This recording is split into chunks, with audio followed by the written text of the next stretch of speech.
Salam dan selamat pagi jemaat HKBP Cibubur yang diberkati Tuhan. Pada hari ini Selasa 26 November 2024, dimanapun saat ini kita berada, sebelum kita menjalani satu hari ini, marilah kita mendengarkan firman Tuhan yang akan menyertai dan menyemangati kita agar apa yang kita lakukan dalam satu hari ini, Tuhan berkenan dan memberkatinya, dan kita diberikan kekuatan serta sukacita untuk melakukan segala sesuatu yang telah kita rancang dan rencanakan. Bagi Amang dan Inang yang sedang sakit, lemah, Tuhan memberkati Amang dan Inang, memberkati juga obat-obatan, dan memberkati setiap usaha yang Amang, Inang, dan saudara-saudara lakukan agar kesembuhan yang dari Dia menyertai dan Tuhan memberikan semangat yang baru bagi Amang dan Inang. Yakinlah penyakitmu akan disembuhkan oleh Tuhan. Bagi Amang dan Inang yang sedang bergumul atau berduka, ingat Tuhan dan selalulah berdoa agar Amang, Inang, dan saudara-saudara dimampukan untuk menerimanya atau menghadapinya, sehingga Amang, Inang, dan saudara-saudara mampu dan bisa menyelesaikan masalah. Dan penghiburan darinya selalu menyertai Amang dan Inang. Bagi Amang dan Inang, saudara-saudara yang akan bekerja, selamat bekerja. Tuhan pasti menyertai dan memampukan Amang dan Inang untuk melakukan yang terbaik, dan hasilnya akan bisa dinikmati dan mencukupi kebutuhan-kebutuhan Amang, Inang, saudara-saudara, dan keluarga.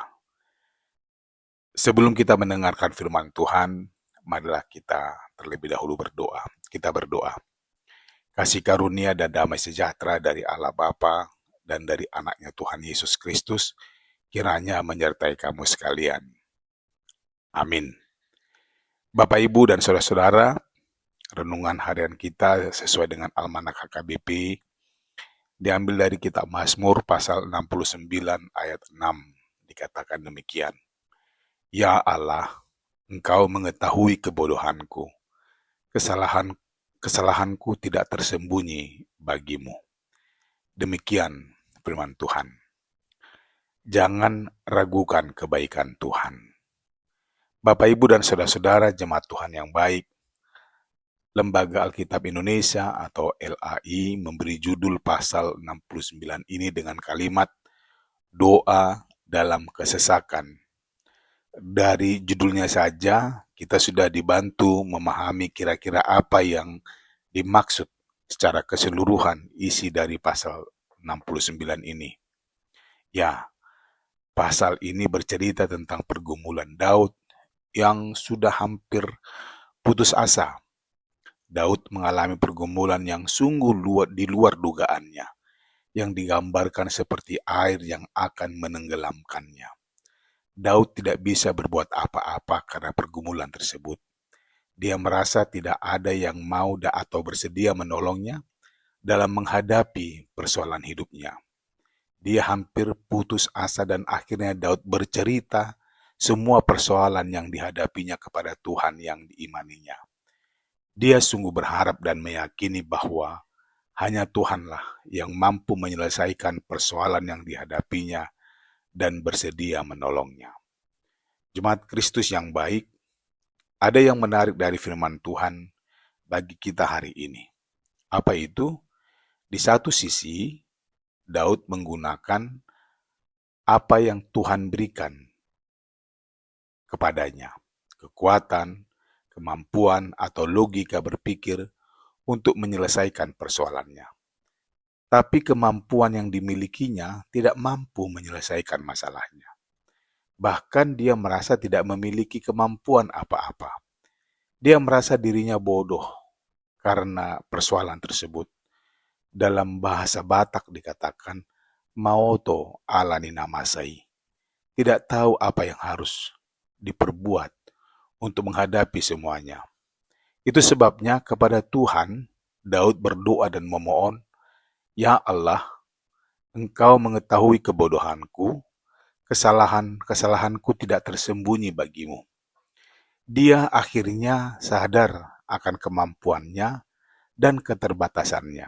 Walaupun Tuhan sudah memberikan kemampuan yang lebih, tetapi karena pergumulan yang menurutnya sudah melebihi kemampuan yang dimilikinya. Dan di sisi lain, Daud mengaku bahwa Tuhan lebih banyak tahu tentang dirinya, kemampuan dan segala kekurangan atau kesalahannya. Mungkin Daud pernah merasa hebat karena Tuhan, sehingga ditemui kesombongan rohani.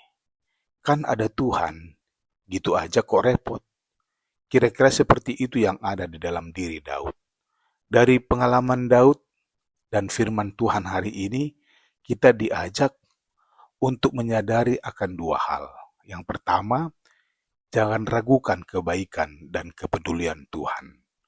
Andalkan Dia dalam segala perjalanan hidupmu setiap saat. Apapun atau sekecil apapun rencana dan harapanmu, libatkan Tuhan agar Dia berkenan membantu kita dalam menyelesaikan masalah. Kedua, jangan anggap remeh dengan apa yang kita alami, apalagi pergumulanmu. Ukur kemampuanmu. Walaupun Tuhan memberi banyak hal yang menjadi kelebihanmu, karena bisa saja kita menjadi merasa bodoh karena pergumulan yang sedang atau akan kita alami. Karena bisa juga karena kebodohan kita, dampaknya bagi orang lain adalah mereka melakukan hal yang salah.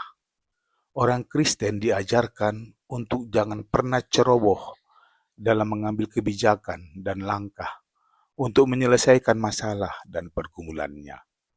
Jika kita mengaku kuasa Tuhan, wise, bijaklah menerapkan kuasa dan kemampuan Tuhan dalam hidup kita. So, orang beriman dan bertuhan pasti tahu dan bijak melakukan sesuatu. Amin. Tuhan bersamamu. Kita berdoa. Tuhan, aku bersyukur buat semua yang Engkau berikan kepadaku hingga saat ini. Aku merasa bahwa Tuhan begitu baik dan selalu setia memberikan banyak hal yang aku butuhkan. Ya Bapa, berikan aku hikmat untuk memahami kehendak-Mu. Amin. Selamat beraktivitas Amanginang. Horas.